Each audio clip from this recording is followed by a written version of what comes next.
The winter wind that sweeps across the Montana frontier knows no mercy. It strips away pretense, lays bare every weakness, and tests the very fabric of the human soul.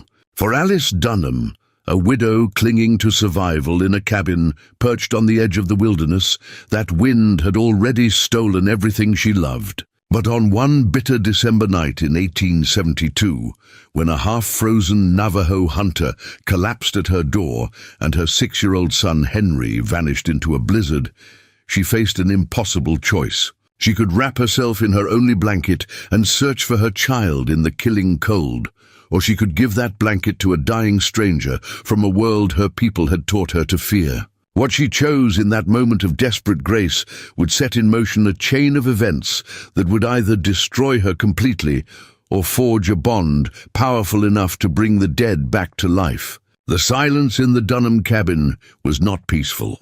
It was the silence of absence, of loss, of words that would never again be spoken. It pressed against Alice from every corner of the rough-hewn log walls her husband Marcus had built 3 winters ago, with dreams of a future that would never come. The timber still smelled faintly of pine sap and wood smoke, but now those scents were tangled with the ghost of Marcus's tobacco and the fading memory of his laughter. It had been 14 months since the mine collapse at Copper Ridge, 14 months since they had brought Marcus home on a wagon bed, his body broken beneath tons of rock. 14 months of Alice learning to split wood with hands too small for the axe, to trap rabbits with snares that often came up empty, to stretch a sack of cornmeal across weeks instead of days. 14 months of her son Henry asking when Papa was coming back, his 6-year-old mind unable to fully grasp the permanence of death. Tonight, the silence was worse than usual. Outside, a December storm howled like something alive and hungry, battering the cabin with wind so fierce it made the walls shudder. Inside, the fireplace held only dying embers. Alice had been rationing the firewood, making each log last as long as possible, but the cold was winning. It seeped through every crack, every gap in the chinking. Turning her breath to fog even inside the cabin, she sat in Marcus's old rocking chair, a chair he had built for her when she was pregnant with Henry. The rockers creaked with a familiar rhythm, a sound that used to comfort her but now only emphasized how alone she was. She wore every layer of clothing she owned. 2 dresses, both patched and faded. Marcus's old wool coat far too large for her frame. A shawl her mother had knitted before Alice left Philadelphia to follow Marcus west. Back when she was young and foolish and believed love could conquer anything. Henry was asleep in the loft above, or at least she hoped he was asleep. He'd been restless lately, troubled by dreams he couldn't quite explain. Sometimes she would wake in the night to find him standing at the ladder, his small face pale in the moonlight, asking if he had heard Papa calling him from the woods. It broke her heart every time.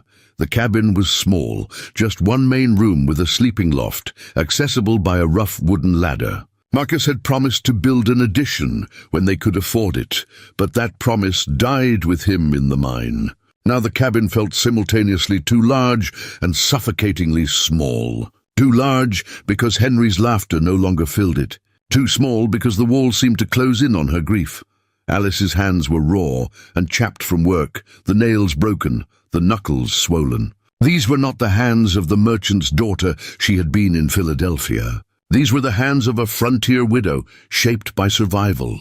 She had been beautiful once, or so Marcus used to tell her. Now when she glimpsed her reflection in the small mirror above the wash basin, she saw a woman carved down to essentials. Gaunt cheeks, eyes that held too much sorrow. Hair that had lost its luster, pulled back in a severe bun because there was no time or reason for vanity. The storm outside intensified, and with it came a sound that made Alice's blood freeze. A scratching at the door, not the random scrape of a wind-blown branch, but something deliberate, rhythmic, desperate. Her first thought was wolves. She had heard them lately, their howls echoing down from the mountains, growing bolder as winter deepened and game grew scarce. Marcus had always kept his rifle loaded and ready, and she had continued that practice. The Winchester hung above the door, its barrel gleaming dully in the ember light. She rose from the chair, her heart hammering against her ribs, and reached for the weapon. The scratching came again, weaker this time, followed by what sounded like a body sliding down the door. Not a wolf, then. Something worse. A person! Alice's hands shook as she gripped the rifle. No one should be out in this storm. No one could survive it. The nearest neighbor, the Gunderson Ranch, was 8 miles south. The town of Redemption Crossing was 12 miles east. In weather like this, those distances might as well be 1,000 miles. Anyone caught outside would be dead within hours. Who's there? She called out, her voice barely audible above the wind's roar. No answer. Only another weak scratch, like fingernails dragging across wood. Every instinct screamed at her to leave the door barred, to stay safe inside with Henry. But Alice had been raised by a physician father who had taught her that healing was not optional, that when someone suffered, you helped them regardless of the cost. Those lessons had been beaten into her by a childhood spent watching her father tend to everyone from wealthy merchants to penniless immigrants. Never turning anyone away, she moved to the door, the rifle held awkwardly in her trembling hands. With her free hand, she lifted the heavy wooden bar from its brackets. The moment she cracked the door open, the wind tore at it, trying to rip it from her grasp.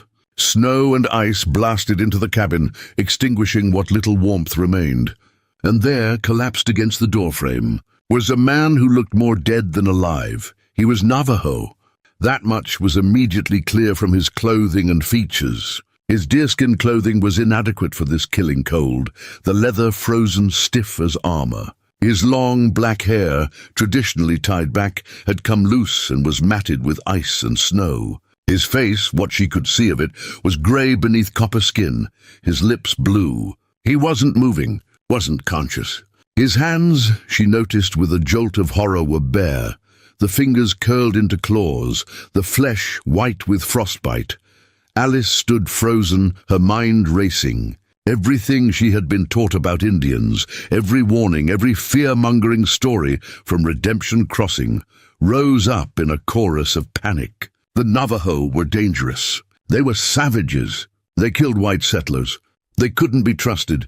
Jedediah Hartwell, the self-appointed leader of Redemption Crossing, had made that abundantly clear at every town meeting she had attended. Just last month, he had organized a militia to patrol the borders of white settlement, claiming the Navajo were planning attacks. But this man wasn't attacking anyone.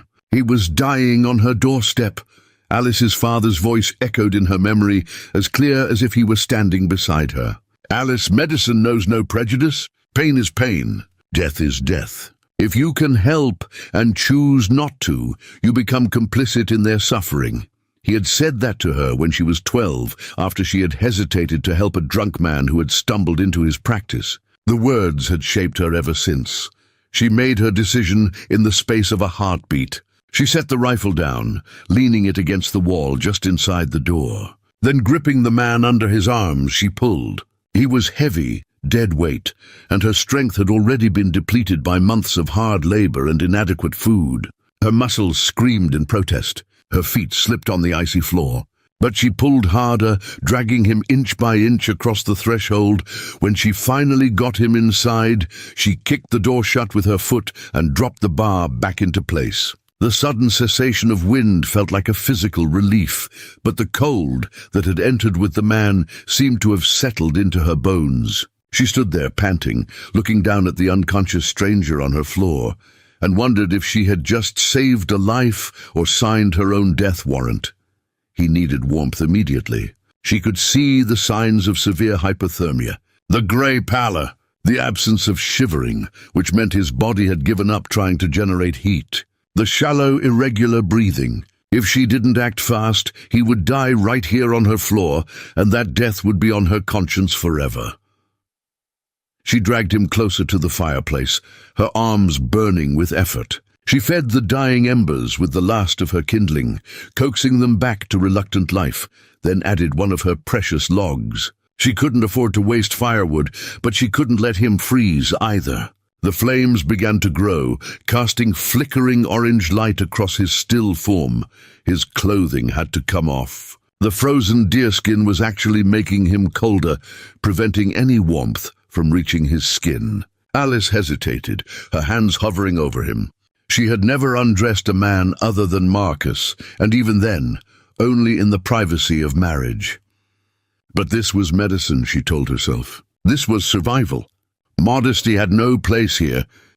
She worked as quickly as her cold-numbed fingers would allow, peeling away the frozen layers. His tunic, his leggings. The leather was so stiff it was like trying to remove armor. Beneath, his skin was ice-cold to the touch, his body lean and hard with muscle. She could see old scars, the marks of a life lived in harsh conditions. And there, on his left shoulder, a relatively fresh wound. A bullet graze, partially healed but infected, the flesh around it angry and swollen. Someone had shot him recently. And he had been running, she realized. Running from something or someone, inadequately dressed for winter, probably fleeing for his life when the storm caught him. The questions piled up in her mind, but they would have to wait. First, she had to keep him alive. She needed to warm him, but she had to be careful. Warming someone too quickly after severe hypothermia could kill them. She had learned that from her father, who had treated miners who had been trapped in flooded shafts. The key was a gradual warmth, gentle heat, and insulation. Alice looked around her cabin, taking stock of what she had. Not much. 2 thin quilts on her bed. A wool blanket in the trunk at the foot of the bed. That was it. That was all that stood between her family and freezing to death on any given night. And now she had to decide how much of that meager warmth she could spare for a stranger. She pulled both quilts from her bed and wrapped them around him, tucking them tight. But it wasn't enough. He was still shivering violently now, his teeth chattering, his body trying desperately to generate heat. The shivering was good. It meant he still had a chance. But he needed more. The wool blanket in the trunk was special. It had been her grandmother's, brought over from Ireland when her mother's family emigrated. It was thick and heavy, woven from sheep's wool by hands that had known real craftsmanship. It was the warmest thing Alice owned. On the coldest nights, she would bring it up to the loft and wrap it around both herself and Henry, the 2 of them huddled together for warmth. It was irreplaceable. It was precious. It was, quite literally, a matter of life and death for her and her son. Alice knelt by the trunk, her hands resting on the cold metal clasp. She thought of Henry sleeping above her. She thought of the winter that still stretched ahead, of the many more freezing nights they would have to endure. Could she really give away the one thing that might mean the difference between her son living or dying? She looked back at the man by the fire. His shivering had intensified, his whole body racked with convulsions. Without more warmth, he would die. There was no question about that. And if he died, it would be because she had chosen her own comfort over his life. Her father's voice again, that gentle but firm guidance. Alice, when you have the power to save a life and you choose not to, you become death itself. She opened the trunk and pulled out the wool blanket. It was heavy in her arms, warm from being stored in the chest. It smelled faintly of lavender from the sachets her mother had made. She carried it to the man and carefully wrapped it around him, layering it over the quilts, tucking it under his chin. She even removed her own shawl and added it to the pile, anything to trap heat against his body. Then she sat back, shivering now herself in just her dresses and Marcus's coat, and watched him. Watched the rise and fall of his chest. Watched the color slowly, painfully slowly, begin to return to his face. Watched his shivering gradually become less violent, a sign that the warmth was reaching his core. She had done it. She had given a complete stranger, someone from a culture she had been taught to fear, the very thing that kept her and her son alive. She had chosen mercy over survival. And now there was nothing to do but wait and see if that choice would save him or doom them all. Hours passed. The storm continued its assault on the cabin, but inside, a strange peace had settled. The man slept, his breathing deeper and more regular now. The fire crackled, and Alice sat in her rocking chair, wrapped in Marcus's too large coat, watching over the stranger she had saved. She must have dozed off at some point, because she woke with a start to find the grey light of dawn seeping through the gaps in the shutters. The storm had passed, leaving behind an eerie silence. The fire had burned down to coals again, and the man by the hearth was gone. Alice's heart seized with panic. She leaped from the chair, her eyes scanning the small cabin. The quilts were folded neatly by the fire. The wool blanket, her grandmother's irreplaceable blanket, was draped over the back of a chair. But the man was nowhere to be seen. Then she heard it, a sound that turned her blood to ice. A small, frightened voice calling from outside, "Mama! Henry!" Alice ran to the door, tore it open, and looked out into the white world the storm had left behind. Snow lay in deep drifts, transforming the familiar landscape into something alien and treacherous. And there, at the edge of the tree line 50 yards away, she saw him, Henry in his nightshirt, barefoot in the snow, staring into the forest. "Henry!" Alice screamed, her voice raw with terror. She started to run toward him, but the snow was thigh-deep, and every step was a battle. "Henry, stay there. Don't move." But Henry wasn't listening. He was walking forward, as if in a trance, moving toward the dark trees. And then Alice saw why. There were tracks in the snow, large tracks, wolf tracks, leading straight toward her son. "Henry!" She screamed again, desperation making her voice shrill. And then Henry was gone. He disappeared into the trees as if the forest had swallowed him whole. Alice fought through the snow, her lungs burning, her heart threatening to explode from her chest. She reached the tree line and plunged into the forest, branches tearing at her clothes, snow blinding her. "Henry! Henry, answer me!" But there was only silence. The terrible, crushing silence of the wilderness. And as Alice stood there in the snow, alone in the forest, the full weight of what she had done crashed down on her. She had saved a stranger and lost her son. She had chosen mercy and been punished with the worst fate a mother could imagine. Her child was gone. Alice crashed through the forest like a woman possessed, branches whipping her face, snow pulling at her legs with every desperate step. The morning light filtered weakly through the dense pine canopy, casting everything in shades of grey and white. Her breath came in ragged gasps, each inhalation burning her lungs with cold, so sharp it felt like swallowing knives. "Henry!" Her voice echoed back to her, mocking in its emptiness. "Henry, please!" The wolf tracks were everywhere now, crisscrossing through the snow in patterns that made no sense. They circled trees, doubled back on themselves, disappeared into dense thickets, and woven among them, barely visible, were the small prints of her son's bare feet. The sight of those tiny impressions in the snow, so vulnerable and exposed, nearly broke her. How long had he been out here? She tried to calculate. She had fallen asleep in the chair sometime after midnight. Dawn had come perhaps an hour ago. That meant Henry could have been wandering in the freezing wilderness for hours, in just his nightshirt, barefoot.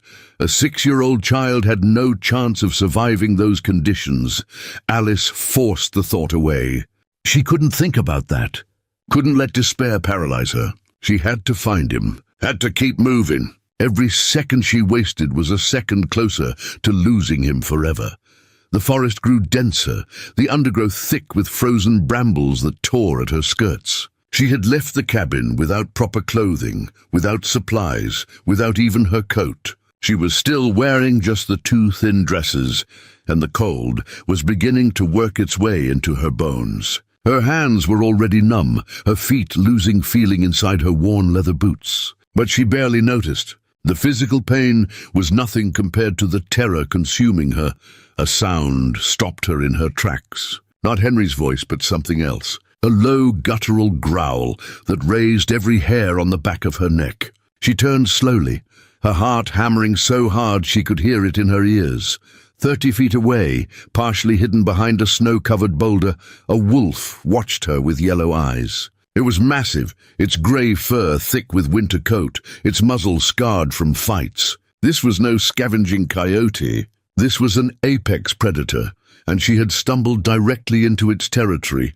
Alice had no weapon. The rifle was back at the cabin, leaning uselessly against the wall where she had left it. She had nothing but her bare hands and a mother's desperation. The wolf took a step toward her, its lips pulling back to reveal teeth designed for tearing flesh. A second wolf emerged from the trees to her left, then a third. She was surrounded, her mind raced. Wolves were pack hunters. They worked together, communicating with looks and subtle body language. If they decided she was prey, she would be dead in seconds, and then there would be no one to search for Henry, no one to save him. He would die alone in the wilderness, and it would be her fault for being so foolish as to help a stranger. The lead wolf tensed, preparing to spring. Alice closed her eyes, whispering a prayer she hadn't spoken since Marcus died. She thought of Henry, of his gap-toothed smile, of the way he would curl up against her at night. She thought of never seeing him again, never holding him, never telling him how much she loved him. A whistle cut through the air, sharp, commanding. The wolves' heads snapped toward the sound, their aggressive postures immediately shifting to something else. Confusion, recognition. The lead wolf whined, a strange sound from such a dangerous creature. And then all three animals turned and loped away into the forest. Disappearing as quickly as they had appeared, Alice stood frozen, her legs trembling so badly she could barely remain upright. What had just happened? Wolves didn't just leave, not when they had cornered prey. Something had called them off. A figure emerged from the trees ahead, moving with a grace that seemed impossible given the terrain. It was him, the Navajo hunter, Honun. He was dressed in his deerskin clothing again, somehow dry despite being soaked through last night. In his hand, he carried a crude walking stick, and across his back was a leather pack she hadn't noticed before. His face, which had been grey with near death just hours ago, now held colour and strength. His dark eyes found hers, and something passed between them. An understanding, an acknowledgement. He had saved her. Again, first she had saved him, and now he had saved her from the wolves. But there was no time for gratitude or questions. Alice found her voice raw and desperate. "My son, Henry, he's out here somewhere. 6 years old, nightshirt, barefoot, please, you have to help me find him." Honun said nothing. He simply nodded once, a sharp dip of his head, and then moved past her, his eyes scanning the ground. He knelt in the snow, examining the tracks with an intensity Alice had never seen in anyone. His fingers traced the outline of Henry's small footprints, then the wolf tracks, then something else she couldn't see. When he stood, his expression was grim. He gestured for her to follow and began moving deeper into the forest, not along the path Alice had been taking, but at an angle that made no sense to her. She wanted to question him, to demand an explanation, but something in his bearing told her to trust him. He knew this wilderness in a way she never could. He could read the forest like she might read a book. They moved quickly, Honun in the lead, Alice struggling to keep up. He moved like water, flowing around obstacles, barely disturbing the snow. She crashed behind him like a bull, clumsy and loud, but he never complained or slowed for her. Every few minutes he would stop, examine something, a broken twig, a disturbance in the snow, a pattern only he could see, and then adjust their direction. The forest changed around them. The pines gave way to aspens, their white bark stark against the snow. The terrain grew steeper, rockier. Alice's lungs burned. Her legs screamed in protest, but she pushed forward. She would crawl on her hands and knees if she had to. She would drag herself through broken glass. Nothing mattered except finding Henry. Honun stopped suddenly, raising his hand in a signal for silence. Alice froze, her breath coming in harsh gasps she tried to muffle. He was staring at something ahead, his body tense. She followed his gaze and felt her heart stop. Blood, bright red drops in the pristine white snow. A trail of them, leading into a dense thicket of mountain laurel. Alice made a sound, a wounded animal noise she didn't recognize as coming from herself. She started to rush forward, but Honun's hand shot out, gripping her arm with surprising strength. He shook his head firmly, his eyes warning her. Danger. She forced herself to stop, to wait. even though every instinct screamed at her to run to that blood trail. Honan approached the thicket slowly, carefully, his body low. He moved like he was stalking something, every step deliberate. Alice watched, her nails digging into her palm so hard she drew blood. The seconds stretched into eternity. She couldn't breathe, couldn't think. That blood had to be Henry's. What else could it be? Her baby was hurt, bleeding, dying, and she was standing here doing nothing. Then Honan straightened and turned back to her. His face was unreadable, but he gestured for her to come. Alice ran, stumbling through the snow, her vision blurring with tears. She didn't remember starting to cry. She pushed through the laurel branches, thorns catching at her dress, and stopped. It wasn't Henry. It was a rabbit, or what was left of one. The wolves had made a kill here, probably just before Alice had encountered them. The blood was from their prey, not from her son. Relief and disappointment warred in her chest. Not Henry, thank God, not Henry. But then where was he? Honan was already moving again, circling the kill site, reading the story written in tracks and blood. He pointed to a set of small footprints that continued past the laurel thicket, heading upslope. Henry had come this way, had walked right past the wolves while they were feeding. The realization made Alice's stomach turn. Her son had been mere feet from death and hadn't even known it. They followed the trail for another hour, climbing steadily. The sun rose higher, though it provided no warmth. Alice's body had moved beyond cold into a dangerous numbness. She could no longer feel her fingers or toes. Her face was stiff, her lips cracked and bleeding. But she kept moving, one foot in front of the other. Following the silent hunter who had become her only hope, the forest opened suddenly onto a rocky outcrop, overlooking a steep ravine. Far below, a frozen stream cut through the landscape like a white scar. And there, at the very edge of the cliff, Alice saw something that stopped her heart. A small bundle of cloth. Henry's nightshirt, empty, discarded on the rock. No. The word came out as barely a whisper. No, no, no. Alice ran to the edge, skidding on ice, nearly falling. She grabbed the nightshirt, still damp, still cold. She looked over the cliff into the ravine below, expecting to see the worst, expecting to see her son's broken body on the rocks. But there was nothing, just snow and stone and the frozen stream. Honan appeared beside her, his hand on her shoulder, steady and grounding. He pointed, not down into the ravine, but along the cliff face. There, barely visible, was a narrow ledge, and on that ledge were more small footprints, leading around the corner of the rock face, out of sight. Henry had taken off his nightshirt. Why, the cold should have killed him by now. A 6-year-old in freezing temperatures without clothing had no chance. Unless, Alice looked at Honan, questions filling her eyes. He seemed to understand without words. He pointed to his own chest, then made a gesture Alice didn't fully comprehend. But the meaning was clear enough. Henry wasn't acting rationally. The cold had confused him, made him disoriented. Hypothermia caused people to feel hot, to shed clothing, to make deadly decisions. Her son was in the final stages of freezing to death. They had to move faster. Honan gestured for Alice to stay put, but she shook her head violently. She wasn't staying anywhere. She was finding her son. Honan studied her for a moment, seemed to recognize the futility of arguing, and nodded. He stepped onto the narrow ledge first, testing it, then gestured for her to follow. Before we jump back in, tell us where you're tuning in from, and if this story touches you, make sure you're subscribed, because tomorrow I've saved something extra special for you. The ledge was barely wide enough for one person. On one side was the cliff face, on the other a sheer drop into the ravine. The rock was slick with ice. One wrong step meant death. Alice pressed herself against the rock and inched forward, her heart in her throat. Don't look down, she told herself. Don't think about falling, just move. Just find Henry.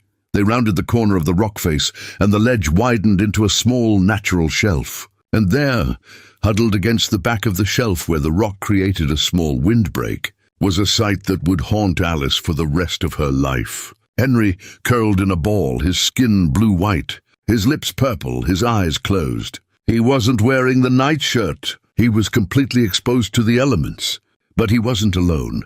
Wrapped around him, covering him with his own body, was Honon's deerskin jacket. And standing guard in front of the child, hackles raised, teeth bared, was one of the wolves from earlier. The same lead wolf that had threatened Alice in the forest. Alice's mind couldn't process what she was seeing. The wolf was protecting Henry, guarding him. The animal saw them approach and growled, a warning sound. But Honon made a low sound in his throat, something between a word and a whistle, and the wolf's posture changed. It stepped aside, still watching warily but no longer aggressive. Alice dropped to her knees beside her son, her hands reaching for him, terrified of what she would find. He was cold, so cold. But when she pressed her fingers to his neck, she felt it, weak, fluttering, but there. A pulse. He was alive. Henry, baby, wake up. Please wake up. She gathered him into her arms, trying to warm him with her own body heat, though she had little to give. Tears streamed down her face, freezing on her cheeks. Please, Henry, please. Honan was moving quickly, efficiently. He retrieved his jacket from around Henry, then pulled something from his pack. It was a bundle of dried moss and something that looked like tree bark. He arranged it quickly on the stone shelf, then pulled out a piece of flint and a striker. Within seconds, he had coaxed a small flame to life. The fire was tiny, barely more than a candle flame, but in that moment it was the most beautiful thing Alice had ever seen. He fed the fire carefully, adding small twigs, then larger pieces, building it up until real heat began to radiate outward. Then he gestured for Alice to bring Henry closer. She moved as close as she dared, holding her son, rocking him, whispering prayers and promises and love into his small, frozen ear. Hernon removed his own outer shirt, revealing another layer beneath, and wrapped it around Henry. Then he opened his pack and pulled out something Alice recognized, her wool blanket, the one she had wrapped around him last night. He had taken it when he left, but not to steal it. He had taken it to return to her, and now he was using it to save her son. They wrapped Henry in layers. The shirt, the blanket, Alice's own body heat as she held him. And slowly, painfully slowly, color began to return to his face. His eyelids fluttered. His lips moved, trying to form words. And then, like a miracle, his eyes opened. "Mama?" His voice was so small, so confused. Alice sobbed, clutching him tighter. "I'm here, baby. I'm here. You're safe." "The puppy," Henry murmured, his words slurred with cold and confusion. "Papa sent a puppy to take me to him." Alice's blood chilled. She looked at Honan, then at the wolf still standing guard nearby. Henry thought the wolf was a dog, thought his dead father had sent it. The hypothermia had made him hallucinate, had lured him into the wilderness, following what he believed was a sign from Marcus. He had come so close to death, and he hadn't even known the danger he was in.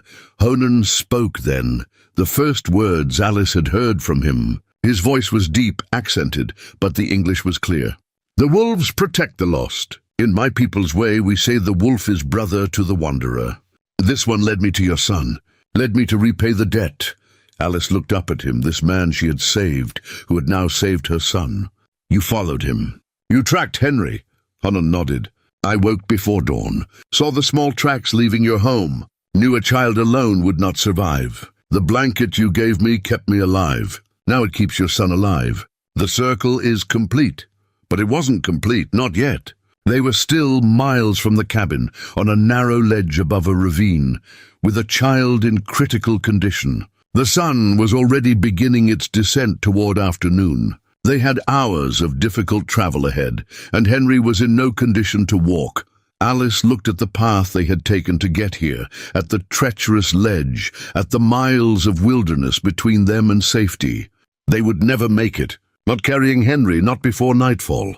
And another night in this cold would kill them all. Honan seemed to read her thoughts. He pointed not back the way they had come, but forward, along the ledge in the opposite direction. "There is another way, faster, more dangerous, but faster." Alice didn't hesitate. "Show me." He nodded, approval flickering in his dark eyes. Then he carefully lifted Henry from Alice's arms, settling the boy against his chest, and began to move along the ledge. The wolf, without being called, followed, and Alice, with no choice but to trust this stranger completely, followed them both into the unknown.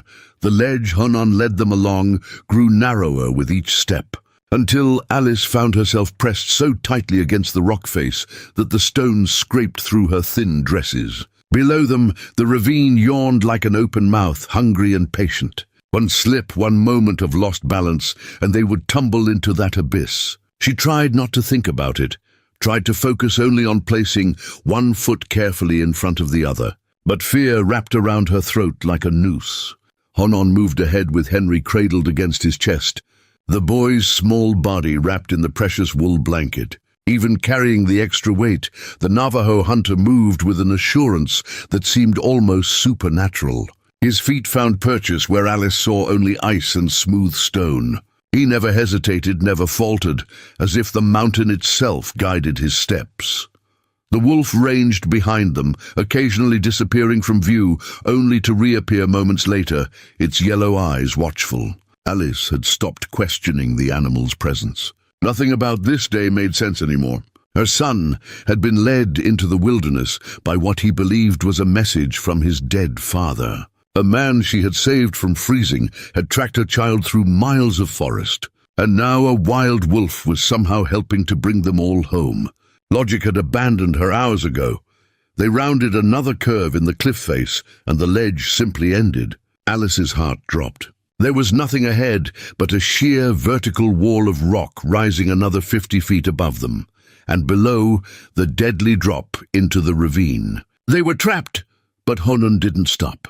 He shifted Henry's weight, securing the boy more firmly against his shoulder, and began to climb. His fingers found cracks in the rock that Alice couldn't see. His feet discovered tiny outcroppings that seemed too small to support a mouse, let alone a grown man carrying a child. He ascended with the fluid grace of water flowing upward, defying gravity and common sense. Alice stared up at the rock wall, then down at her own trembling hands. She had never climbed anything in her life.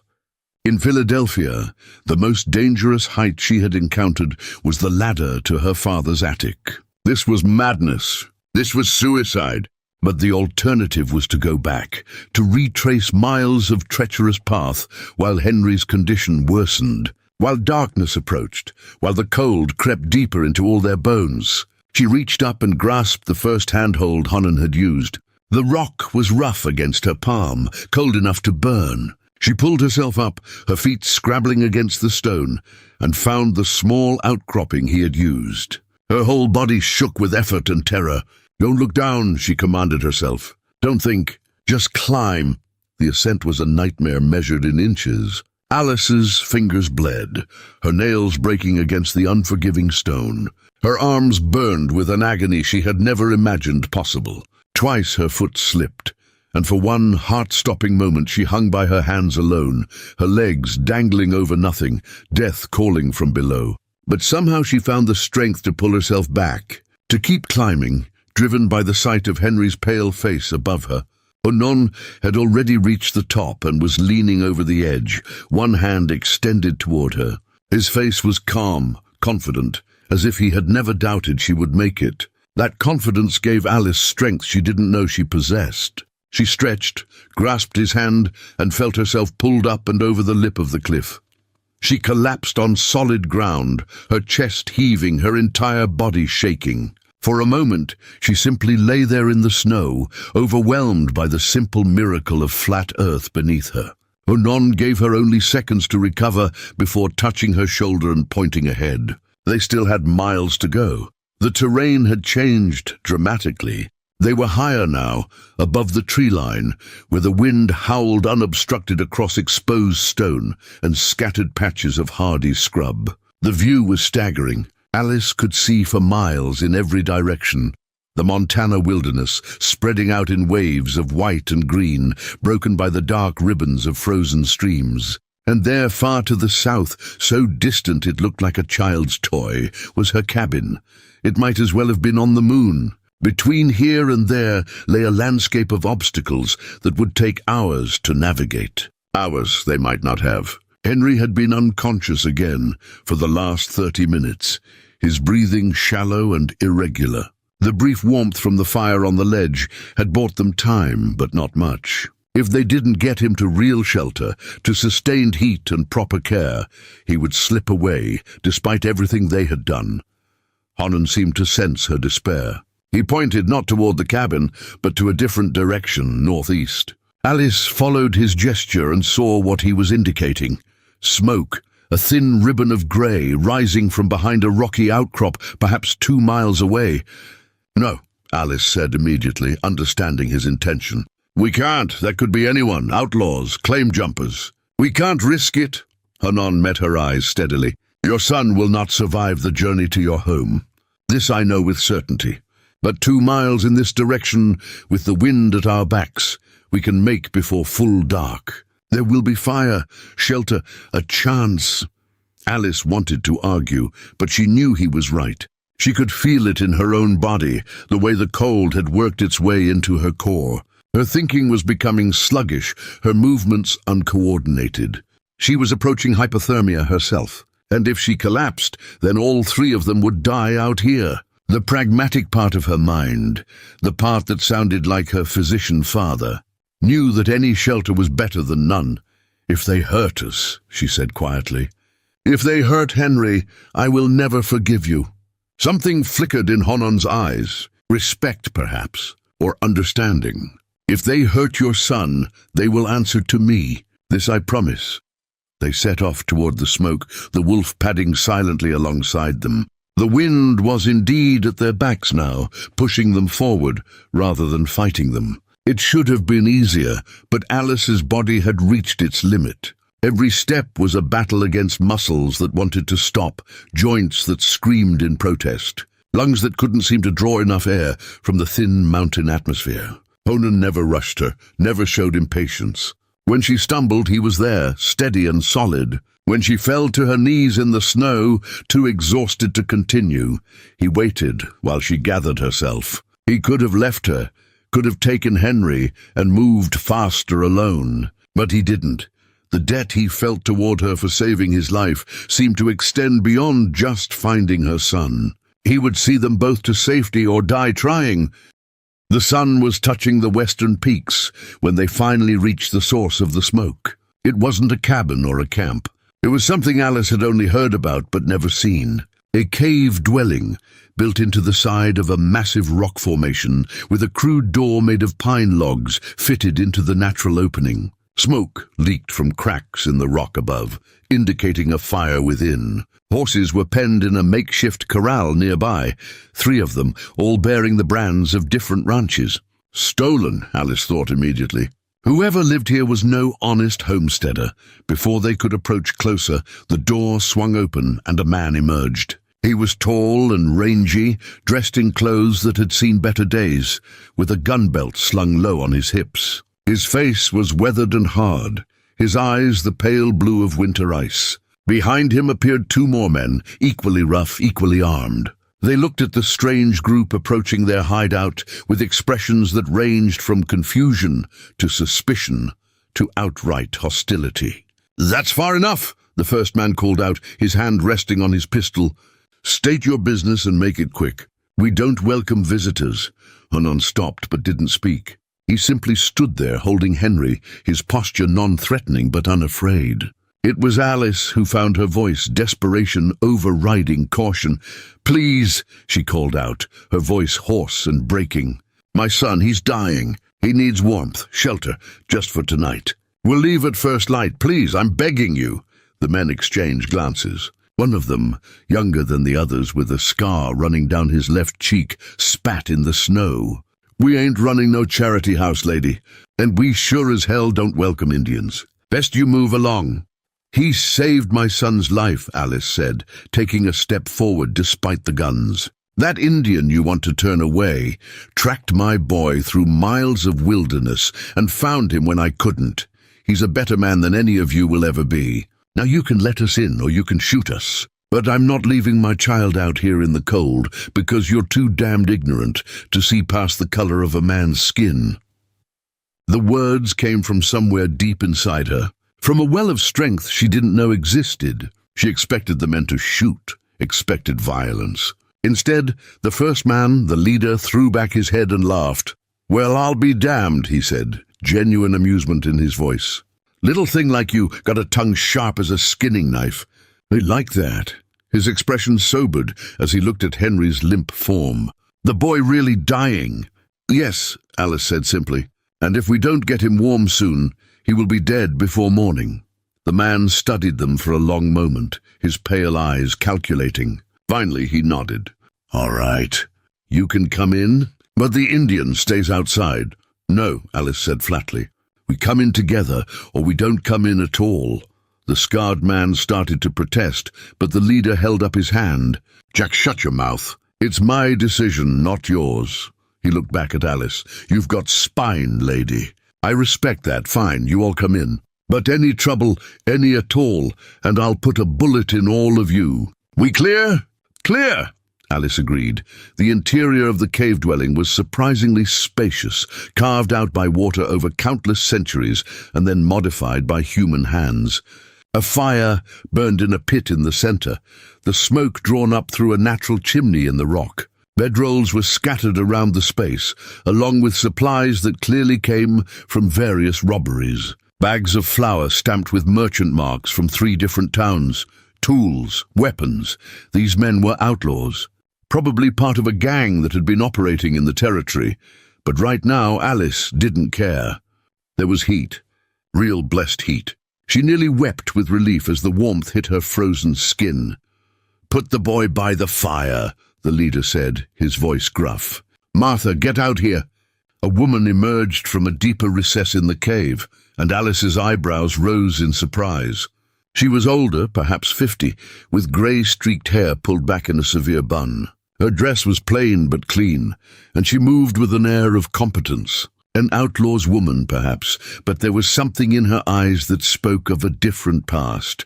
"Lord have mercy," Martha said when she saw Henry. "That child is half dead. Get him out of those wet things. I'll need hot water, blankets, and whiskey."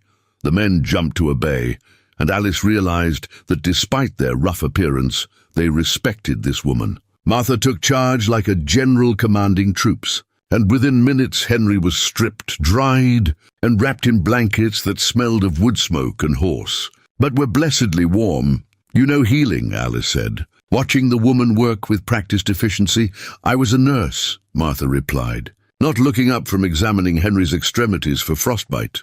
"Before. Long time ago now." Her fingers were gentle but thorough. "This boy's been touched by death, but he's fighting. That's good. The young ones, they're stronger than we think."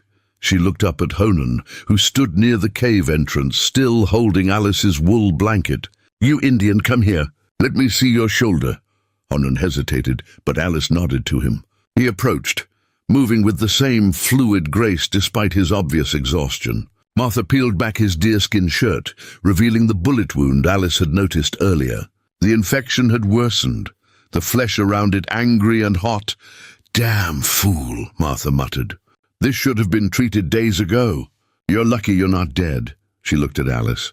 "You his woman?" "No," Alice said quickly. "He's a stranger. I helped him last night. He was freezing. This morning my son was missing, and he tracked him. Saved his life." Martha's eyes sharpened with interest. "That's so? Well, that's a tale I'd like to hear. But first, we tend the living." She turned to the leader. "Cole, I need my medicine bag, and more hot water." The next hours passed in a blur of activity. Martha worked on Henry with the skill of someone who had treated countless injuries and illnesses. She warmed him slowly, carefully, avoiding the shock that could come from too rapid temperature change. She forced warm broth between his lips, drop by drop, coaxing his body back to function. And slowly, painfully slowly, colour began to return to his face.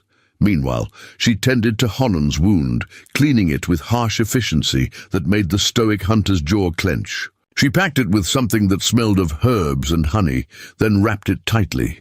"You keep that clean and dry, or I'll have wasted good supplies," she told him sternly. Alice sat by Henry, holding his small hand, whispering to him, telling him stories, reminding him of better days, promising him that Papa would wait, that it wasn't time to go to him yet. And sometime around midnight, Henry's eyes fluttered open. "Mama," he whispered, his voice weak but present. "I'm cold," Alice laughed and cried at the same time. I know, baby, but you're safe now. You're going to be fine. Martha checked him over once more, then nodded with satisfaction. He'll live. Might lose a toe to frostbite. We'll have to wait and see. But he'll live. The relief that washed over Alice was so intense, it left her light-headed. She had been holding herself together through sheer force of will, and now that will crumbled. She bent over Henry, her shoulders shaking with sobs she'd been holding back for hours. A hand touched her shoulder, gentle and warm. It was Martha. You did good, girl. Not many mothers would have survived what you went through today. Not many would have had the courage. Alice looked up at her through tears. I gave away our blanket. I saved a stranger, and because of that my son nearly died. What kind of mother does that make me? Martha's expression softened. The kind that teaches her son the world is bigger than fear. The kind that shows him mercy matters more than safety. That Indian over there, he didn't have to track your boy. He could have taken that blanket and disappeared. But he didn't, because you showed him humanity when he had none. You planted a seed, girl, and it grew into salvation. Across the cave, Honan sat against the wall, the wolf curled at his feet. His eyes met Alice's, and something unspoken passed between them. A recognition, an acknowledgement of the strange bond that had formed through crisis and courage. Cole, the outlaw leader, approached with tin cups of coffee, strong and bitter. He handed one to Alice, one to Martha. Sun'll be up in a few hours. You're welcome to stay as long as the boy needs. But come spring, you forget you ever saw this place. We clear? Alice nodded. Clear, and thank you. You didn't have to help us, Cole shrugged. Maybe I'm getting soft in my old age. Or maybe I just liked watching you stand up to Jack. Either way, the boy lives. That's something. He paused, then added quietly, I had a son once, about that age. Fever took him. So yeah, maybe I'm soft. He walked away before Alice could respond, leaving her with the coffee and the warmth and the miracle of Henry's steady breathing beside her. Outside, the Montana night was still brutal and unforgiving. But inside this unlikely sanctuary, surrounded by outlaws and a Navajo hunter and a wolf that had no business being tame, Alice felt something she hadn't felt in months, hope. Dawn came slowly to the cave. The light filtering through the crude wooden door in pale grey fingers. Alice hadn't slept. She had spent the night keeping vigil beside Henry, watching his chest rise and fall, terrified that if she closed her eyes even for a moment, he would slip away from her. But as morning light touched his face, she could see the change. His color was better, his breathing deeper and more regular. Martha had been right. He would live. The outlaws were stirring, rolling up their bedrolls, stoking the fire. Cole stood at the cave entrance, looking out at something Alice couldn't see. His body was tense, his hand resting on his gun. Something was wrong. Honan was already awake, sitting exactly where he had been when Alice last looked at him hours ago. The wolf was gone, disappeared sometime in the night. The Navajo hunter's eyes met hers, and she saw the warning in them before he spoke. Riders, he said quietly. Many coming from the south. Cole turned back into the cave, his face grim. We've got company. 12 men, maybe more. They're not passing through. They're coming here. Jack, the scarred outlaw, cursed viciously. Someone talked. Someone sold us out. Doesn't matter how they found us, Cole snapped. What matters is they're here. We've got maybe 10 minutes before they arrive. He looked at Alice and Henry. You need to get out. Now there's a back way, a narrow passage through the rock. It'll take you east, away from here. Alice stood, her body protesting after a night on cold stone. Who are they? Who's coming? Udi, probably a posse from Redemption Crossing, Martha said, already moving to gather supplies. Or worse, Jedediah Hartwell's private militia. Either way, they're not here to talk. The name sent ice through Alice's veins. Jedediah Hartwell. She knew that name. Everyone in the territory knew it. He was the wealthiest man in Montana, owner of half the land and 3/4 of the businesses in Redemption Crossing. He ran the town like a personal kingdom, and his word was law. Marcus had spoken of him with barely concealed contempt, had refused to work in Hartwell's mines, despite the good wages. claiming the man was a tyrant who cared nothing for the lives of his workers. Why would Hartwell come here? Alice asked. Cole's laugh was bitter. Because we've been robbing his supply wagons for 6 months. Took a payroll shipment last week near about $5,000. He doesn't take kindly to being stolen from. Martha was shoving supplies into a canvas bag, moving with practiced urgency. Girl, you need to listen carefully. That back passage will take you about 2 miles east. It comes out near Copper Creek. You follow the creek south for another 3 miles. You'll hit the main trail. From there, it's 6 miles to your homestead. Can you make it? Alice looked at Henry, still wrapped in blankets, weak and barely conscious. I don't know. He can't walk. I'll have to carry him. I will carry him, Honan said, rising smoothly to his feet. The woman is right. We must leave now. Outside, the sound of approaching horses grew louder. Cole was at the entrance, rifle in hand, peering through a crack in the door. They're fanning out, surrounding the place. Damn, they came prepared for a fight. Jack and the third outlaw, a silent man Alice had heard called Red, were checking their weapons, their faces set with the grim acceptance of men who knew they might not see another sunset. This was going to be a bloodbath. Martha thrust the supply bag into Alice's hands. There's food, matches, a canteen. It's not much, but it's all I can spare. She gripped Alice's shoulders, her weathered face intense. You listen to me, girl. You get that boy home. You hear me? Whatever happens here, you don't look back. You just run. I can't just leave you, Alice protested.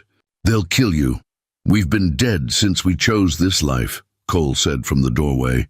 Only difference is today's the day it catches up to us. But your boy, he's got a whole life ahead. Now stop arguing and move. Honan had already lifted Henry, blankets and all, cradling him against his chest. He moved toward the back of the cave, where Martha was pulling aside a hide curtain to reveal a narrow opening in the rock, barely wide enough for a person to squeeze through. A voice boomed from outside, amplified by the mountain air. Culbrennan, we know you're in there. Come out with your hands up and we'll make this quick. Alice recognized that voice.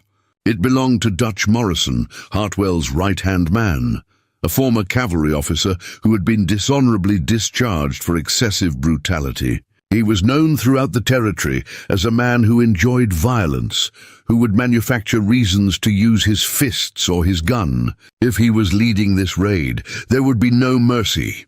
Cole didn't bother responding. He simply checked his rifle one last time and nodded to Jack and Red.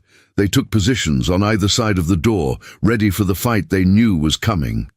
Martha pushed Alice toward the opening. Go now! Alice squeezed through the gap, the rough stones scraping her shoulders. Behind her, Honan followed with Henry, somehow navigating the tight space despite his burden. Martha came last, pulling the hide curtain back into place behind them. The passage beyond was pitch black and claustrophobic, the walls close enough to touch on both sides. They moved through the darkness by feel, Martha leading the way with the confidence of someone who had walked this path many times. Behind them, muffled by stone and distance, came the first gunshots. The battle had begun. The passage seemed to go on forever, twisting and turning, sometimes opening up enough that Alice could walk normally, other times forcing her to turn sideways to squeeze through. The darkness was absolute, suffocating. She kept one hand on Martha's back, trusting the older woman to guide her, while Henry's shallow breathing reminded her why they were running. After what felt like hours, but was probably only 20 minutes, Alice saw light ahead, a grey circle gradually growing brighter. They emerged into the morning, the passage opening onto a rocky hillside overlooking a narrow valley. Below them, a creek cut through the landscape just as Martha had promised. The sound of gunfire was fainter now, echoes bouncing off the mountains, but still audible. Martha stood at the opening, breathing hard, her face pale. "This is where I stop," she said. "I need to get back, help the boys if I can." "You'll be killed," Alice said. "Come with us, please." Martha shook her head, a sad smile on her face. "Cole's been my man for 15 years. I'm not leaving him to die alone. But you, girl, you've got reasons to live. That boy, that future. You get home, you live a good life. That's how you honor what we did here today." Before Alice could argue further, Martha had turned and disappeared back into the passage, swallowed by darkness. They were on their own. Honan was already moving down the slope toward the creek, sure-footed despite the loose scree. Alice followed, slipping and sliding, catching herself on rocks and scrub brush. The sound of gunfire had stopped, and somehow that silence was worse than the noise had been. It meant the fight was over. It meant people were dead. They reached the creek, and Honan immediately turned south, following its course as Martha had instructed. The terrain here was easier, the creek having carved a natural path through the landscape. But it was still wilderness, still dangerous, and they still had miles to go. Henry stirred in Honan's arms, his eyes opening. "Mama," Alice moved closer, touching her son's face. "I'm here, baby. We're going home. Where's the lady? The nice lady who gave me soup." Alice's throat tightened. She had to stay behind, but she wanted you to know she's glad you're feeling better. Henry seemed to accept this, his eyes already drifting closed again. The ordeal had taken everything from him, and his body needed rest more than it needed answers. Preparing and narrating this story took us a lot of time, so if you are enjoying it, subscribe to our channel. It means a lot to us now. Back to the story. They walked for an hour in silence, following the creek's winding course. The sun climbed higher, providing light but little warmth. Alice's body was a catalogue of pain. Her feet were blistered and bleeding inside her boots. Her hands were cut from the rock climbing the day before. Her muscles ached from exhaustion and cold. But she kept moving, one foot in front of the other, because stopping meant giving up. Honan suddenly held up his hand, signaling for silence. He had stopped, his body tense, his eyes scanning the trees ahead. Alice froze, fear flooding through her. What now? What fresh hell was the universe preparing to throw at them? Then she heard it. Horses. Multiple horses moving through the forest parallel to the creek. And voices. Men's voices calling to each other. They were searching for something. Searching for someone. Honan moved quickly, pulling Alice behind a large boulder and crouching low. They pressed against the cold stone, hardly daring to breathe. Through gaps in the rock, Alice could see riders emerging from the trees. 6 of them, all armed, all wearing the distinctive red armbands that marked them as Hartwell's militia. They were searching for the outlaws. Or maybe they had found the back passage and were now hunting anyone who might have escaped. Either way, if they discovered Alice and Honan, there would be questions. Questions Alice couldn't afford to answer. Why was she with an Indian? Why was she coming from the direction of the outlaw hideout? In Hartwell's territory, suspicion was as good as guilt. One of the riders, a heavy-set man with a thick beard, was closer than the others. He had dismounted and was examining the ground near the creek. "Got tracks here," he called out. "Fresh, 2 people, maybe 3. One of them's carrying something heavy." Alice's heart hammered so hard, she was certain the men would hear it. Honan's hand moved to the knife at his belt, the crude weapon he had forged from prison chain links and given to Alice, which she had returned to him. She knew what he was thinking. If it came to a fight, he would try to protect them. But 6 armed men against 1 wounded hunter and an exhausted woman carrying a child. They wouldn't stand a chance. Another rider approached the bearded man. "Could be locals. Trappers, maybe. We're getting too far from the hideout. Dutch wants us back there. Dutch can wait," the bearded man said. "Hartwell's offering a $100 bounty for any information leading to those outlaws. These tracks are fresh. Could be them." The riders conferred, and Alice prayed harder than she had ever prayed in her life. "Please," she thought. "Please let them leave. Please protect my son."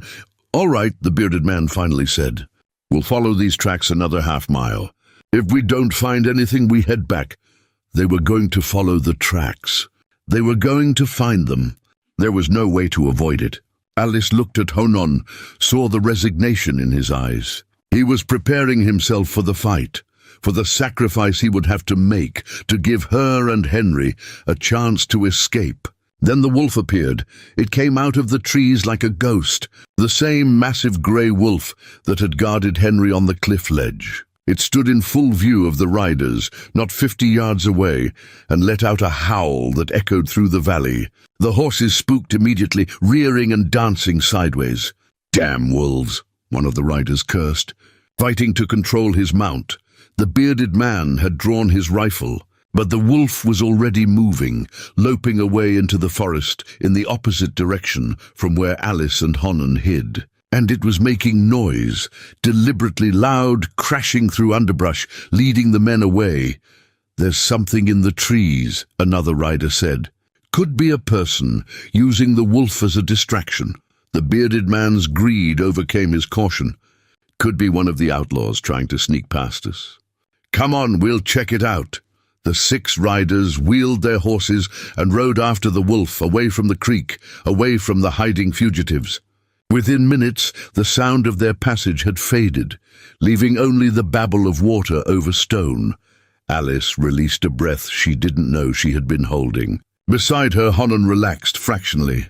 They had been saved, again, by a wolf that had no earthly reason to help them. "Why does it keep saving us?" Alice whispered.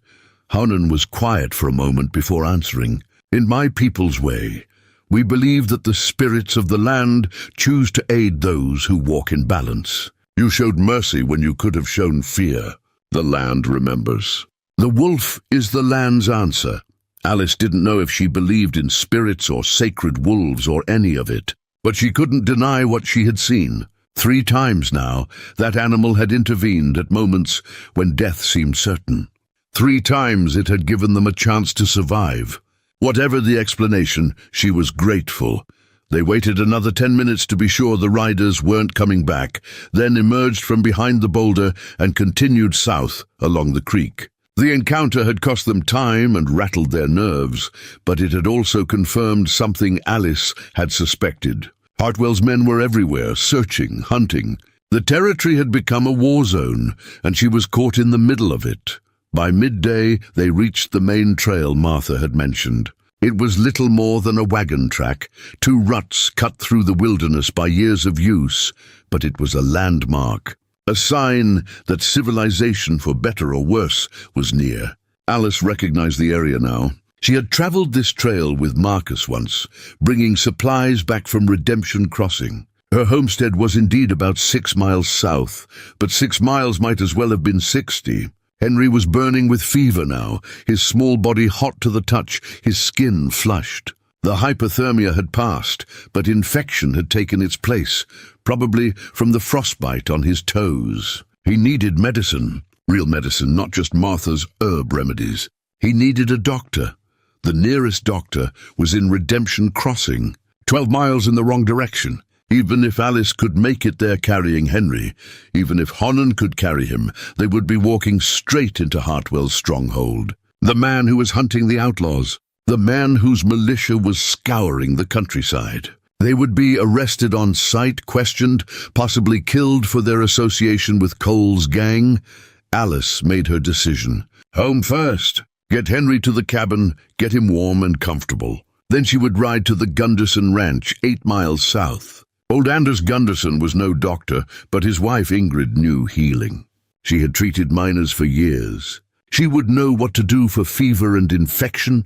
They walked through the afternoon, the sun arcing across a sky that promised more snow. Alice's world had narrowed to the simple act of putting one foot in front of the other.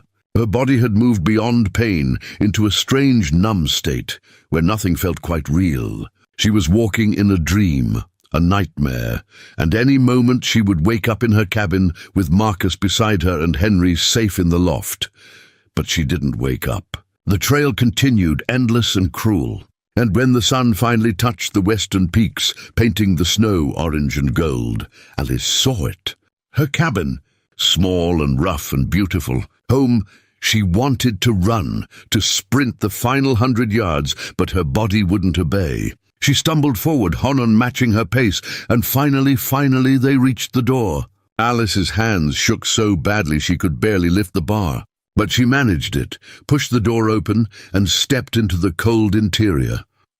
The fire was dead. The cabin was freezing, but it was home. Alice had never seen anything more beautiful in her life. Honan laid Henry on the bed, and Alice immediately set about building a fire, her hands moving on instinct alone. She had kindling flint determination. Within minutes, flames were licking at the wood, and warmth began to spread through the small space. She layered blankets over Henry, stoked the fire higher, and only then did she allow herself to collapse into Marcus's rocking chair. They had made it. Against every odd, against every obstacle, they had made it home. But as Alice sat there, watching Honan tend to Henry with surprising gentleness, she realized something with absolute clarity. This wasn't over. Hartwell's militia was still out there, still searching. The outlaws were probably dead, and she had witnessed it all. She had knowledge that powerful men would kill to silence. The reckoning was coming. The only question was when. Alice woke to the sound of horses. For one disoriented moment, she thought she was still in the cave with the outlaws, or hiding behind the boulder from the militia. Then she recognized the rough wool of Marcus's coat beneath her cheek, the familiar creak of the rocking chair. She had fallen asleep sitting up, exhaustion finally claiming her, despite every intention to stay awake and watch over Henry. The horses were real. Multiple animals, moving at a steady pace, coming closer to the cabin. Alice's heart seized with terror.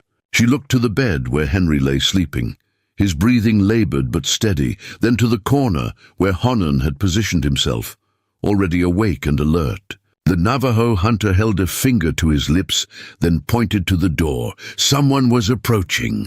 In the grey pre-dawn light, Alice could see shadows moving outside the window. She reached for the rifle, then realized with a jolt of panic that it wasn't where she had left it. Honan had it held ready across his knees, his dark eyes fixed on the door. A knock, firm, authoritative, not the desperate scratching of a dying man, but the confident rap of someone who expected to be answered. Alice Dunham, a woman's voice, strong and clear. "It's Ingrid Gunderson. I know you're in there, girl. Open this door before you catch your death of cold." Alice's breath left her in a rush of relief. Ingrid.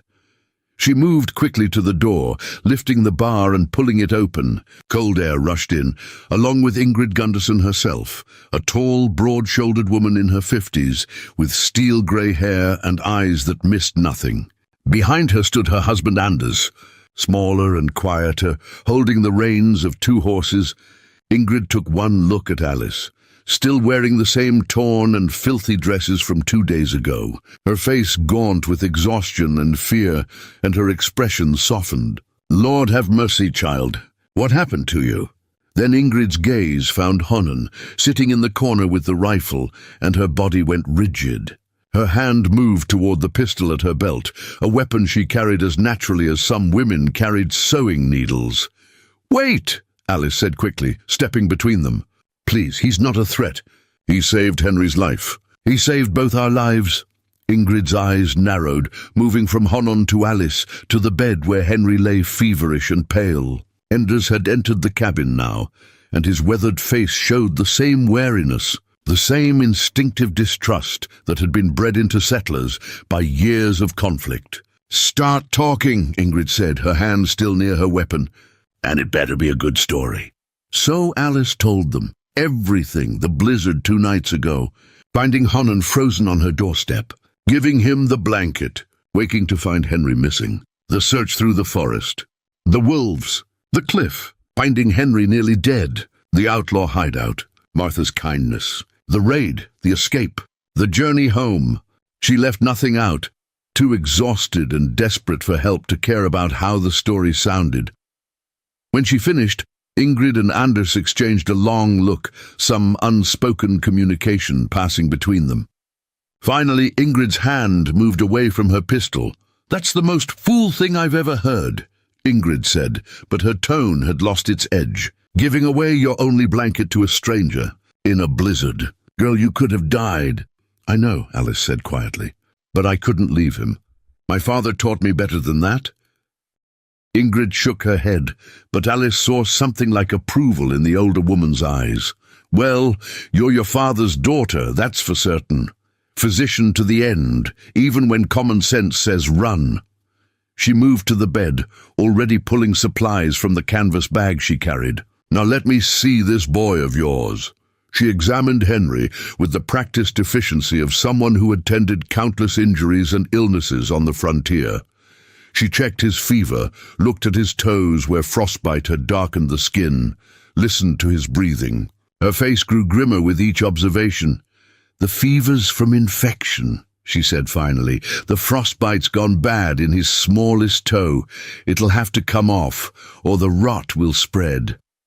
Alice felt the world tilt beneath her. "Take it. Off? You mean cut it off?" "I mean exactly that," Ingrid said, not unkindly. "It's either one toe or the whole foot, maybe the leg. The rot doesn't care about your feelings, girl. It just spreads. Now I can do it here, today, or we can risk moving him to our place where I've got better supplies. But every hour we wait is an hour that infection moves deeper." Alice looked at Henry's small foot, at the blackened toe that had once been pink and healthy, and felt tears burn her eyes. This was her fault. If she hadn't helped Hannon, Henry would have stayed in the cabin. If she hadn't given away the blanket, she could have searched for him properly clothed and ready. Every choice she had made had led to this moment. No. Hannon's voice cut through her spiral of guilt. He had stood, moving closer, his expression intense. "The woman blames herself. This is wrong. The child wanders in fever dreams, seeking his father in the spirit world. This happens. The mother searches in a storm to save him. This is right. The toe is small price for a life. Do not carry blame that does not belong to you." Alice stared at him, surprised by the passion in his voice, by the directness of his words. Ingrid was watching him too, her expression unreadable. "The Indian's right," Ingrid said after a moment. "Children do fool things. Henry's always been a wanderer, even when his father was alive. You saved him, Alice. That's what matters. Now do I have your permission to do what needs doing?" Alice nodded, not trusting her voice.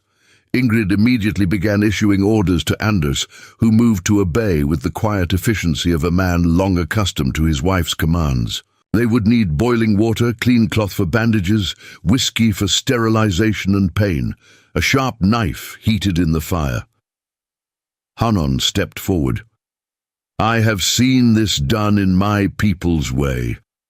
The cutting of dead flesh to save the living. I can help if you permit." Ingrid studied him for a long moment. "You know healing?" "Some. My grandmother was a medicine woman. She taught me before she walked beyond." "Then you can help hold him," Ingrid decided. "Anders' hands shake too much for delicate work anymore, and Alice will need to be where he can see her to keep him calm." They worked quickly, preparing everything they would need. Alice woke Henry gently, her heart breaking at his confused, feverish expression. She explained what had to happen, using simple words, trying to make him understand without terrifying him. He was too young, too sick to fully comprehend, but he trusted her. That trust felt like both a blessing and a burden. Ingrid gave Henry a small dose of laudanum, enough to dull the pain without endangering his already weakened system. Then she positioned him on the bed, Alice holding his hand and speaking softly to him, while Hannon held his legs steady with gentle but unbreakable strength. The procedure was mercifully quick. Ingrid's knife was sharp and her hand steady.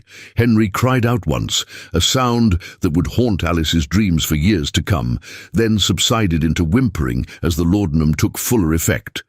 The infected toe came away cleanly, and Ingrid immediately cauterized the wound with the heated blade, then wrapped it in clean bandages, soaked in something that smelled of sage and other herbs Alice couldn't identify. "It's done," Ingrid said, washing her hands in the basin Anders had prepared. "He'll be in pain for a few days, and the fever will take time to break, but he'll live. He'll walk fine, run fine. Missing one small toe won't slow him down much." Alice bent over Henry, kissing his forehead, whispering promises and prayers. He had fallen into a restless sleep, and she prayed it would be healing rather than harmful. Anders, who had been silent throughout the procedure, finally spoke. "There's talk in town, Alice. about the raid on that outlaw hideout. Hartwell's men killed 3 of them. Cole Brennan and 2 others, but one got away. A woman, they're searching for her. Martha. Alice's heart clenched. Martha had made it out, but now she was being hunted. What will they do if they catch her? Hang her, Anders said bluntly.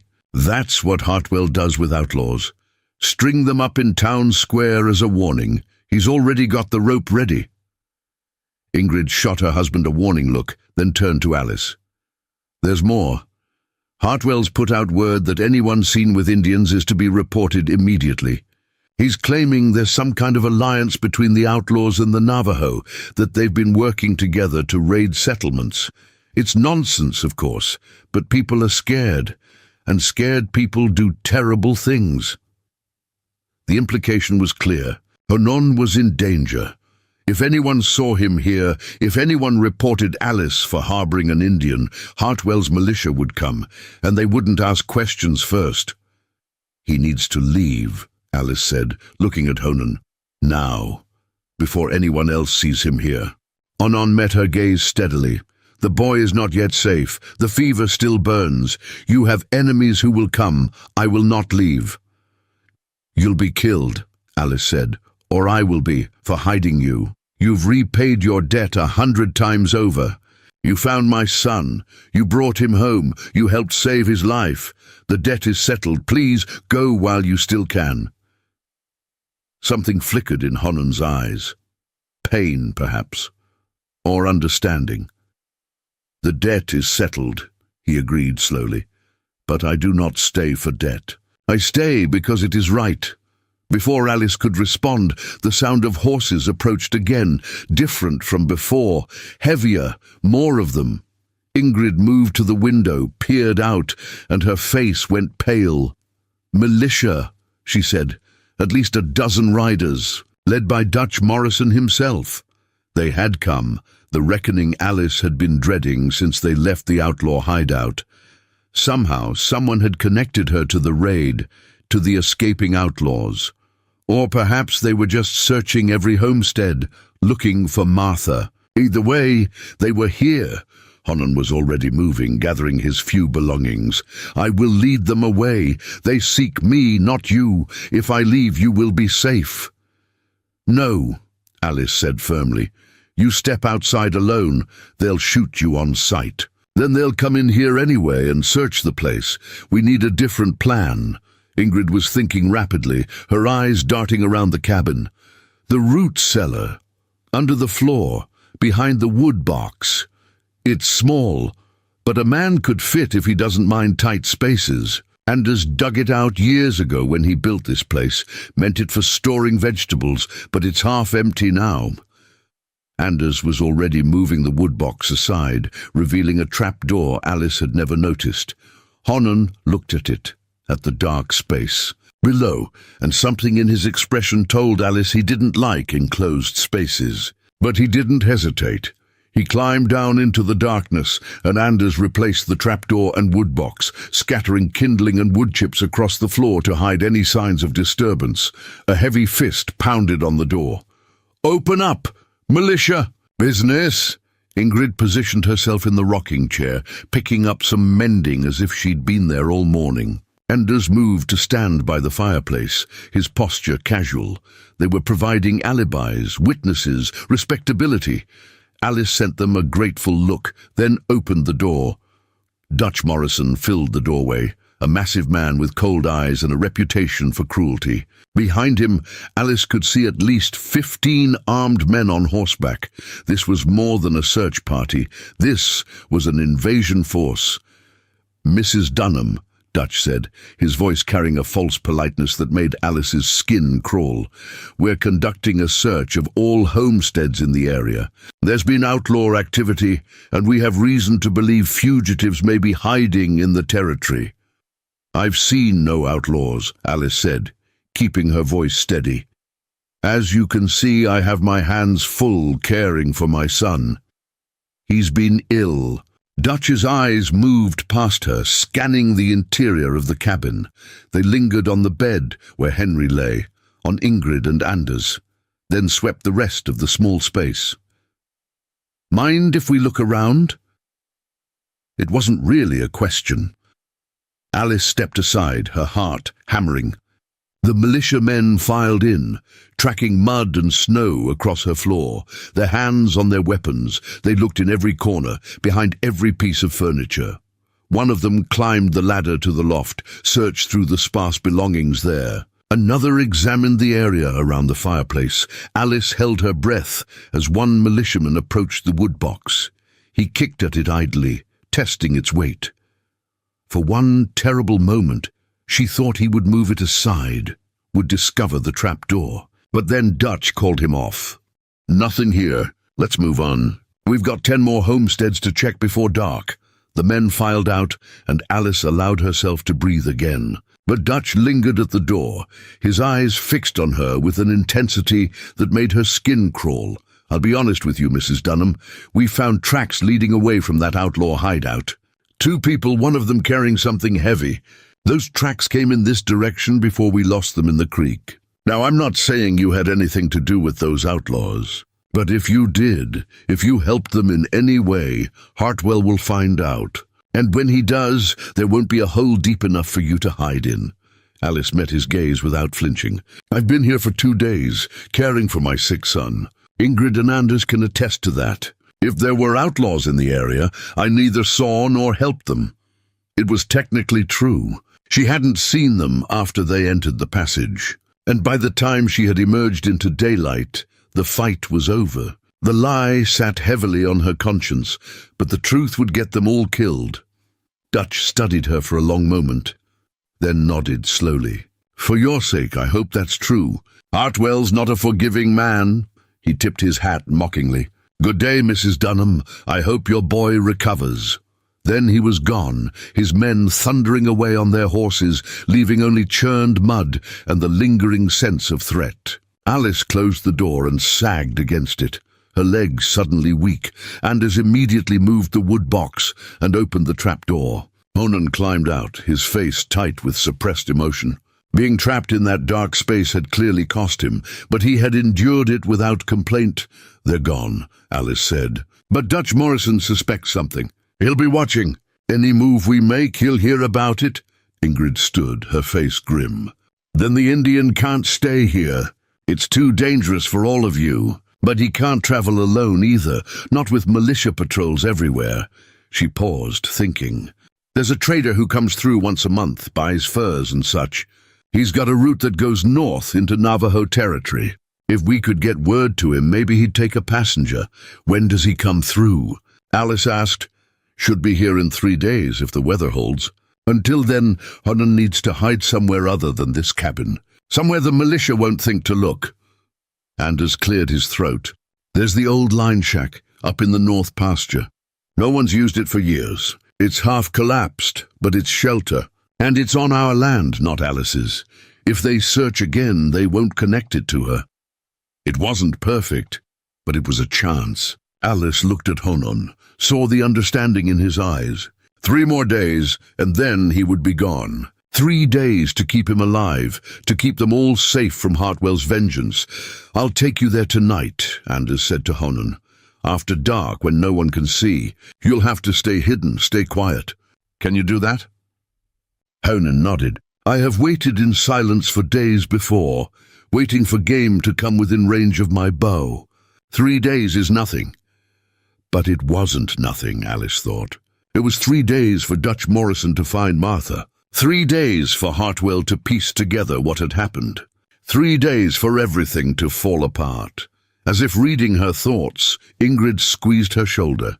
"One crisis at a time, girl. Right now, we get the Indian hidden, and we focus on getting Henry well. Everything else we deal with as it comes." Alice nodded, but the weight of everything pressing down on her felt insurmountable. She had shown mercy to a stranger, and that simple act had created ripples that threatened to drown them all. Outside, the Montana sky was darkening, promising more snow.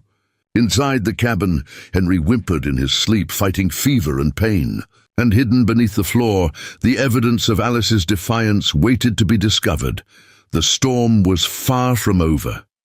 The 3 days that followed were the longest of Alice's life. Henry's fever broke on the second night, his small body finally winning its battle against infection. He woke confused and weak, asking questions about the toe he could no longer feel, about the strange dreams he'd had of wolves and mountains, and a man with kind eyes who had carried him through the snow. Alice answered as honestly as she could, though she left out the parts that would frighten him. The outlaws, the militia, the danger that still circled them like wolves around a wounded deer. Each day, Anders brought news from town. The militia had expanded their search, questioning everyone, offering rewards for information. Martha had been spotted twice, always just ahead of her pursuers, disappearing into the wilderness like smoke. Hartwell had doubled the bounty on her head. The town was tense, fearful, everyone watching everyone else for signs of betrayal. On the third day, Alice made the journey to the line shack with food and supplies for Honan. She went alone, before dawn, following Anders's careful directions through terrain she barely knew. The shack was exactly as described, a leaning structure half swallowed by snow and time. She found Honan inside, sitting cross-legged in the dim interior, so still he might have been carved from stone. He had used the time well. Scattered around him were projects in various stages of completion.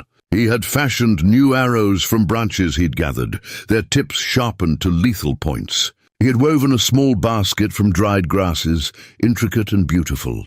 And there, laid out carefully on a piece of cloth, was something that made Alice's breath catch. A pair of small moccasins, child-sized, made from pieces of his own deerskin clothing. Sewn with sinew and decorated with tiny beads he must have carried in his pack. "For the boy," Honan said quietly, seeing her gaze. "So his foot heals properly. The white man's boot will not fit well now. These will be better."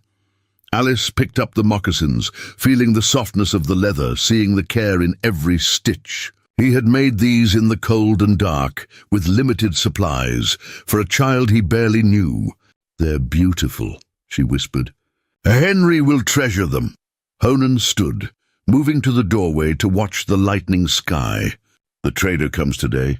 "This afternoon, if Anders's timing is right. He'll meet you at the Creek Fork, 2 miles north of here. From there, it's 5 days' travel to the edge of Navajo territory, and then I am gone from your life," Honan said. It wasn't a question. Alice felt something twist in her chest. This man had become woven into the fabric of the most terrifying and transformative days of her life. He had saved her son, had protected them both, had shown her a kind of quiet courage and honor she had never encountered before. And now he would disappear into the wilderness, and she would never see him again. "I don't know how to thank you," she said, "for everything you've done, for Henry, for me." Honan turned to face her, his dark eyes intense. "You gave me life when I had none. You showed me mercy when your people teach only fear. This is a debt that can never be fully repaid, but I have tried. The boy lives. You are safe. This must be enough." "It's more than enough," Alice said. "You've given me back my son. You've given me back hope." They stood in silence for a moment, the space between them filled with unspoken words. Then Honan reached into his pack and pulled out something wrapped in leather. He handed it to Alice. "For the boy when he is older, so he remembers that the world is larger than the hatred men teach." Alice unwrapped the leather and found herself holding a knife. Not crude like the prison blade he had made before, but a proper hunting knife with a bone handle carved with intricate designs. It must have been his personal weapon, carried for years, maintained with care. It was beautiful and deadly and precious. "I can't take this," Alice protested. "It's yours." "It was mine," Honan corrected. "Now it is his, a tool, a protector. A reminder that a Navajo hunter once carried a white child through the snow because his mother showed kindness to a dying stranger. Stories matter, Alice Dunham. They shape the world more than bullets ever can. Let this be the beginning of a better story." Alice clutched the knife, tears burning her eyes. "I'll tell him. I'll make sure he knows. I'll make sure he understands what you did for us." Honan nodded, satisfied. Then his expression shifted, became alert. He held up his hand for silence, listening. Alice heard it too. Horses. Multiple horses, moving fast, coming from the direction of her cabin. "You need to leave," Alice said urgently. "Now, don't wait for the trader. Just go."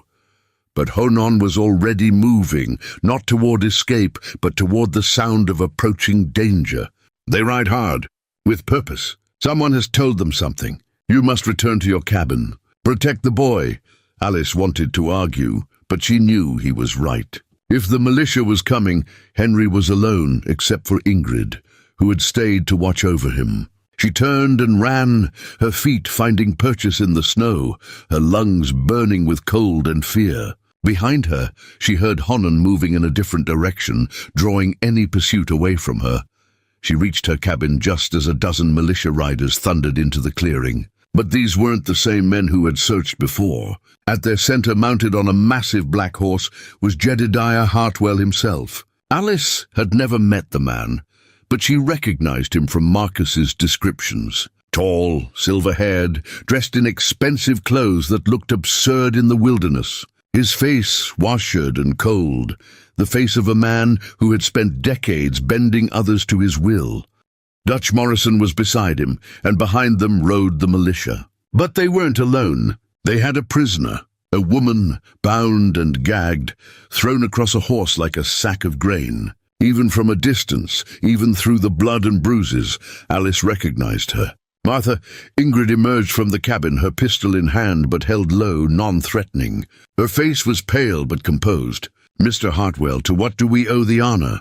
Hartwell dismounted with practiced grace, his eyes scanning the cabin, the clearing, everything. "Mrs. Gunderson, Mrs. Dunham, I'll be direct. We've apprehended the last of Cole Brennan's gang. This woman has been most informative under questioning." His voice was cultured, almost gentle, which made it more terrifying. "She's told us an interesting story about how she and the others harbored 2 fugitives 3 nights ago. A woman and a child, and an Indian, a Navajo hunter." Alice's blood turned to ice. Martha had talked.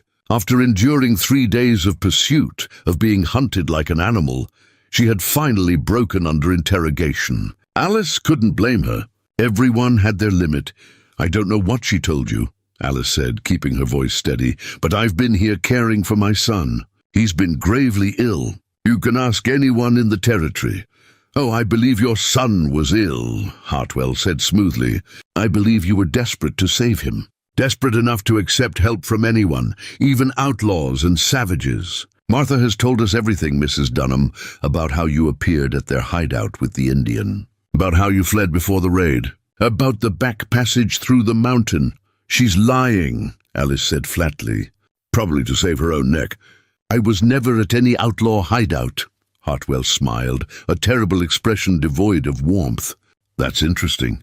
Because we searched that hideout quite thoroughly after the raid, and we found something curious in the cave. A wool blanket. High-quality Irish weave, with initials embroidered in the corner. E.M. Does that mean anything to you?" Alice's heart stopped.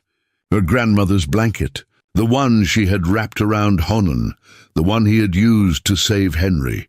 She had been so focused on her son's survival, she hadn't even thought about where the blanket had ended up. Martha must have kept it, used it herself during the escape. And now it was evidence. E.M. stands for Ellen Murphy, Hartwell continued. "Your grandmother, I believe. Your mother's maiden name. So either this woman stole your blanket at some point, which seems unlikely, or you were exactly where she says you were, consorting with outlaws, harboring a fugitive Indian, both hanging offenses. The militiamen were spreading out, surrounding the cabin, cutting off any escape." Alice looked at Ingrid, saw the older woman's hand tighten on her pistol, saw the calculation in her eyes. They were outnumbered and outgunned, but Ingrid looked ready to fight anyway. "Don't," Alice said softly to her. "It's not worth dying over." "The girl's right," Hartwell said. "Mrs. Gunderson, I'd advise you to step aside. This doesn't concern you or your husband. This is between me and Mrs. Dunham. Everything that happens on this land concerns me," Ingrid said coldly. "Alice is under my protection." Hartwell's expression hardened. "Then you'll hang beside her. Is that what you want? To die for a woman who betrayed her own people by helping an Indian. And I helped a human being who was dying, Alice said, stepping forward. That's all. He was freezing to death on my doorstep, and I gave him shelter.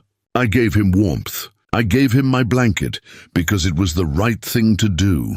And yes, when my son was lost, he helped me find him. He saved Henry's life. So if that's betrayal, if that's consorting with the enemy, then I'm guilty. But I'm not sorry. Hartwell studied her for a long moment. You understand what you're confessing to? The penalty for harboring hostile Indians is death. Hartwell's law. Your law, Alice corrected. Not God's law. Not natural law. Just the law of one man who thinks his money and power give him the right to decide who lives and who dies. Dutch Morrison took a step forward, his hand on his gun. You want me to shut her up, boss? But before Hartwell could respond, a voice rang out from the tree line. You will not touch her. Honan emerged from the forest, walking calmly into the clearing. He was unarmed, his hands held away from his body in a gesture of peace. The wolf walked beside him, massive and grey, its yellow eyes fixed on the militiamen. Behind them, more shapes materialized from the trees. They're Navajo, 5 of them, all armed with bows, all with arrows, nocked but not drawn. The militiamen turned their guns toward this new threat, but Hartwell held up his hand, stopping them. His eyes were calculating, measuring the odds. 6 Navajo warriors against a dozen armed men. It would be a bloodbath, but the outcome was far from certain. And Hartwell hadn't become the most powerful man in Montana by taking unnecessary risks. So the Indian shows himself, Hartwell said. How convenient. Now I can hang you both. You will hang no one today, Honan said calmly. He walked forward until he stood between Alice and the mounted men. This woman saved my life when I had no right to expect mercy. She gave me warmth when she had little to spare. She showed me that not all white men are filled with hate. I owe her a debt that can never be repaid. But I can offer a trade. I don't negotiate with savages, Hartwell said. Then you are a fool, Honan replied, his voice still calm but carrying an edge now. I offer you this. Let the woman and her child live in peace. Never threaten them again. Never question their choices. In return, my people and I will leave this territory. We will take our hunting grounds north, beyond the Beartooth Mountains. You will have the land you covet, the valley you've been trying to claim. No more raids, no more conflict. Just land, empty and waiting for your cattle. Hartwell's eyes gleamed with interest. The valley Honan spoke of was prime grazing land, worth a fortune. Hartwell had been trying to expand into that territory for years, but the Navajo presence had prevented it. If they withdrew, if they ceded the land peacefully, it would be worth more than punishing one woman. And if I refuse, Hartwell asked, then you will have war, Honan said simply. My people will not stand by while you murder a woman who showed mercy. We will fight. You may win eventually. You have more guns, more men, but many will die first. Your men, your wealth, your control over this territory. All for what? Revenge? Pride? The clearing was silent except for the wind. Alice could see Hartwell calculating, weighing profit against pride. She wanted to protest, wanted to tell Honan not to sacrifice his people's land for her sake. But she stayed silent. This was bigger than her now. This was about the future, about whether hate or mercy would shape the world Henry would grow up in. Finally, Hartwell nodded slowly. You have a deal. The woman lives. She keeps her land. I take the valley. But if I ever see you or your people in my territory again, the deal is void. We clear? We are clear, Honan said. He turned to Alice, and she saw in his eyes all the things he couldn't say with Hartwell and his men watching. Gratitude, respect, something deeper that had no name. Your son will grow strong. He will remember, and perhaps one day the world will be different because of what you chose to do in a snowstorm. Then he turned and walked back toward the trees. The other Navajo warriors melted into the forest like smoke. The wolf lingered for a moment, its yellow eyes meeting Alice's one last time. Then it too was gone, as if none of them had ever been there at all. Hartwell remounted his horse. "Consider yourself fortunate, Mrs. Dunham.